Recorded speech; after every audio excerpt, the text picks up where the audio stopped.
Nice looking people. Love Back it. with us today is the very talented, very funny Jess Hilarious. Jess, you ready for some girl chat? You already know I'm ready. Well, you know what? We got to get into it because TMZ broke the news earlier this week that Kylie Jenner and her boyfriend, rapper Travis Scott, will take, quote, a break from their relationship for a little while. And while we'll see how this will play out, it reminded us of something we wanted to ask you, Jess. Lonnie, Over that the voice, summer- why are you talking like that? Talking like I'm from Roots. Over the summer, you posted that you and your ex-country Wayne had broken up and were just friends. And that's not what the blogs are saying, that y'all not broke up. In fact, our guy at Kyle, shout out to Kyle at the Neighborhood Talk, recently posted a video taken a few weeks ago of you two making out in the street. Look at that. Look at that. Caught. That's... Jess, do you want to set the record straight once and for all? I don't want to sound ridiculous. I don't know who that man is. Sorry to this man. No. I'm kidding. Everybody know I was dating Country Wayne for a couple months, and we decided to take a break from social media because it got to be too much. And then that was like my second public relationship that people felt like didn't work. The first one just absolutely didn't work. But then the second one, it was working, but then it was a lot. So we stepped back from it, and he is not married. Please stop saying that. He's not married. He is divorced, and we There's heartstrings. Do you Did she answer the question? Wait, Look. All right. We are single together. Wait, what? So y'all friends with benefits? Single together? Are y'all doing it? That- Y'all still doing it, right? You know what, Lonnie? You're together. trying to be single or separate, but you still have emotional ties, and you guys Y'all- dipping and dabbling, doing right? so good, right? Yeah, Yes. that's it. We've all been there. You get it. Okay. Every woman who's been there knows that face. You just know it. A When you're serious like question, though, for figuring it you. out. Do you think that the Instagram and stuff like that, does that affect the guys that you were dating? Do you think that has something to do with it? Absolutely. I feel like, it's a difference between, because I've always been the one who puts everything out there, from me being bald. I'm not bald no more. I just grown back. To me, my son, my life, everything, my parents, everything I go through on a day-to-day. And then my very first relationship that I had, it went public, and it was a thing. But then when things happen, I also put that on Instagram, too, and it affects the guys. And at first, I didn't care, but then it's like, you have to care because they have lives, too. They have things that they go through. They get asked questions, and even after you break up with that person still has to deal with that. Right. So it's like, all right, going forward, I don't want to do that. So you will never, ever know who I'm dating until I get a ring on my finger. Got it. Wow. That's what you're doing going forward. Yeah. Okay. I hear that. Okay. All right. You never know. That's fair. Yeah, well, people are always up in each other's business. We know this, right? But sometimes they just need to chill out and mind their own. It seems nowadays we're seeing more and more instances of people out in the world who seem to think they can say whatever to whoever they want. For example, you may have seen video taken at a CVS not too far from where we tape of a costume designer named Heather Lynn Patton screaming the N-word at an African-American customer named Adrienne Ashford, while also publicly threatening to kill black people. And while the LAPD is currently investigating that incident as a hate crime, how would you react if you were in Adrienne's position and someone said something racist to you? Honestly, I would do exactly what these people did. The first thing I'm doing is taking out my phone, recording you, and putting you on blast. I think people need to start, I don't know why. I recently had an incident. I was at a Target out in Carlsbad, and there was a mother and her child asking for money out front, and this woman proceeded to, berate her, call her names, saying she was gonna call the police. The rest of us women were asking, do you actually need help? And if you do, what can we do to help you? Are you hungry? Does your child need food? And the woman started screaming at us, saying we were part of the problem for trying to help this woman out. She's acting a hot mess. I recorded the whole thing. The thing is, with the recording thing, I totally respect that everybody wants to expose people for racism, But we know it's out there. For me, if I was Adrienne, if she was doing it to me, I'm sorry. Me being the 27-year-old black girl from the hood who is just like, I'm evolving. You know what I'm saying? I'm still trying. It's not great. She would have been. I'm saying she would have been up under that car because my thing is Under the car. The thing she was saying. Some things I let roll off my back. Some things but that was hateful. That was like in your face. I want to kill. That's threatening. And it's like, yo, like sometimes I can't. And then I've had a situation where I lived in a neighborhood that I have racist neighbors, and my son was outside playing it, and they would not let him play with their white children. And one day, a man, he was like, you go in the house, we don't like your kind. So Ashton, he was 4 years old. He did not know what that meant. He came in the house and got me. I came outside, and he was like, why is he acting like that? I was like, sometimes people will not like us because of our skin. And Ashton said, they can have some of our skin, though. I was like, how do you explain that to a 4-year-old? He said, he can have some of my skin. I was like, oh, so I didn't know what to do to I get that. My only thing is I try to think long term and like, how will this person's life be affected? Like, obviously, you're a celebrity. They will come for you. You be in jail. It'll be a mess. But, like, how do these people have to actually pay for it? Like, this woman will probably lose her job. Like, I need you to be effective. She did lose her job. Good. And she gave an apology. That's what I want. So. She blamed it on the alcohol. Alcohol doesn't turn you into a racist. Right. Yeah, she That's blamed truth, it on Sarah. alcohol. I'm glad she really meant what she said. 100%. I'm glad you were honest about how you would really feel if your blood started boiling and somebody was yelling that. Like, my mom, I try to hold it down because of that responsibility. We're on TV, we're celebrities. Like, if I have to go to court, you won, and I'm gonna be petty for the rest of my life. Right. I don't like that, right? But I've been in instances where people have said certain things to my mom and I, like when we speak Vietnamese in public, and for some reason that bothers a lot of people. If that were my mom, she would absolutely press her phone and record it. If you follow the Mama Mai, you know she records everything. But then she would turn the phone over to me and give that person a mollywop of their life as I record it.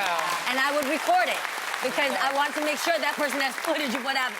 But I remember this one time. So back in the day, I used to get in a lot of fights.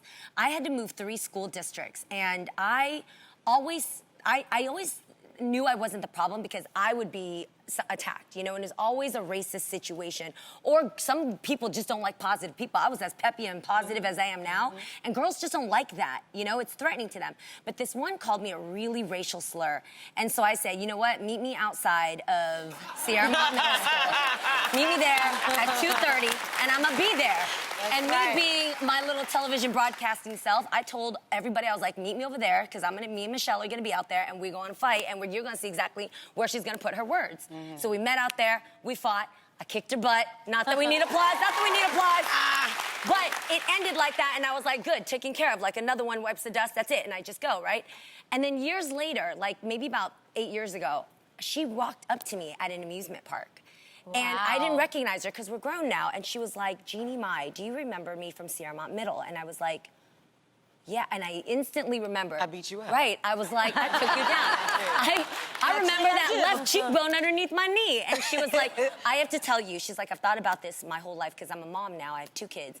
And I remember what I called you. Do you remember it? I said, I never forgot. I learned what that meant because of you. Wow. And she said, I have to tell you, I actually didn't know what I said. I had no idea what it meant.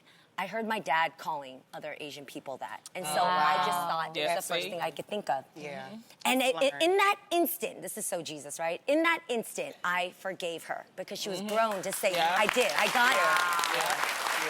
But it really taught me that naturally, folks, when you're born with a heartbeat and a soul and a mind and a goo goo gaga, you're not born to be hating people. No. It is learned. It is absolutely learned. It's taught. Yes. But, you know, the way I handle it, now that I'm older, you know, I used to do I'm going to be rough and tough. As you get older, your knees can't... Hot girl summer. I don't think I can run after them.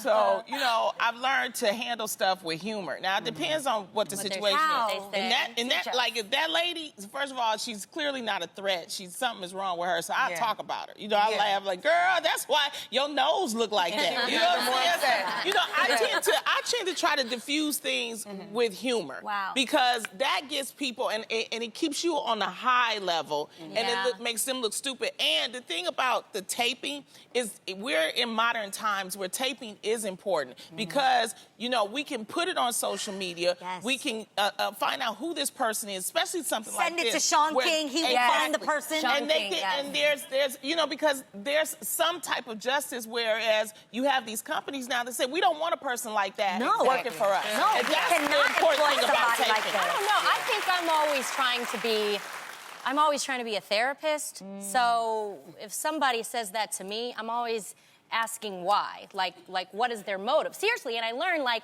I'm not going to argue with an idiot. I'm not going to argue with fools. That's it. Yeah. So usually, I always come back with, how are you doing? How is your day? And you need Jesus. Yeah. Yes. Or I'll throw him a Reason with peace a crazy sign and be like, yes. I Yeah, cannot you wait get to away. get like But I y'all. would tell people, don't get in trouble. Do Yeah. not. 'cause Yes. The minute you Two hit wrongs somebody, sometimes don't make a then right. you're late. That's Yeah. assault. Yeah. Their You know, you don't racism wanna doesn't even count right. anymore. Yeah, Yeah. yeah. It's like, no, you hit it. Believe me, you don't want to go to jail. Yeah, yeah. Okay. Well, it's much better to use your voice to help people, right, Lonnie? However, a recent article on the website Mike questioned whether celebrities are using their voice enough when it comes to raising awareness. According to the article, celebrities need to do more than just talk the talk. They need to walk the walk and use their platforms to enact real change by outlining specific solutions to the problems they are willing to put their names behind. For example, it's one thing to say you want to fight climate change, but what are you actually doing to help accomplish that goal? So, ladies, do you agree that raising awareness goes further than just an Instagram post? Absolutely. Absolutely. So it goes beyond an Instagram post. I think having the conversation up here, though, and making sure that people are aware of what's going on absolutely does make a difference. So it's not just a post, have a conversation. I love that saying. I think Tupac said it, and it was, I may not be the one that changes the world, but I may spark the thought of the person that changes the world. So I feel so grateful to have a platform like this and the conversations that we have that, okay, maybe I'm not changing the world at this little corner of this table, but maybe the conversations that we have hopefully will spark some change. And I think that people have so many different gifts. Some people, it's their voice. Other people, it's helping to raise money. Right. And some people maybe have the time to actually go and visit a place physically, like Angelina Jolie. She is always in Africa, and I thank God for that.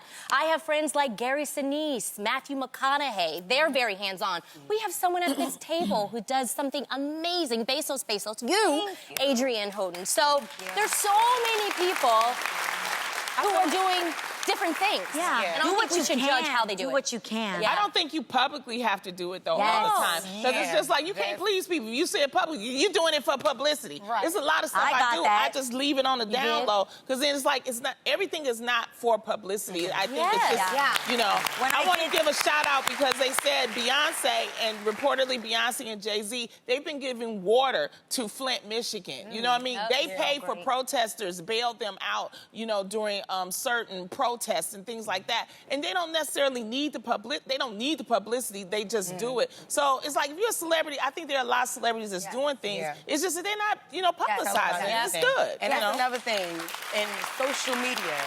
Like, on the flip side of that, people look at, like, people like me with a big platform, and people just, they attack you if you're not doing something. I want people to know it's also not always your responsibility to take on certain things that you feel, like, for instance, with the Gucci thing. When T.I. made it known that, okay, we are protesting Gucci, and if you wear it, we're boycotting it, and if you wear it, you are, you know, and you have to burn it. I spent so much money on Gucci before this situation.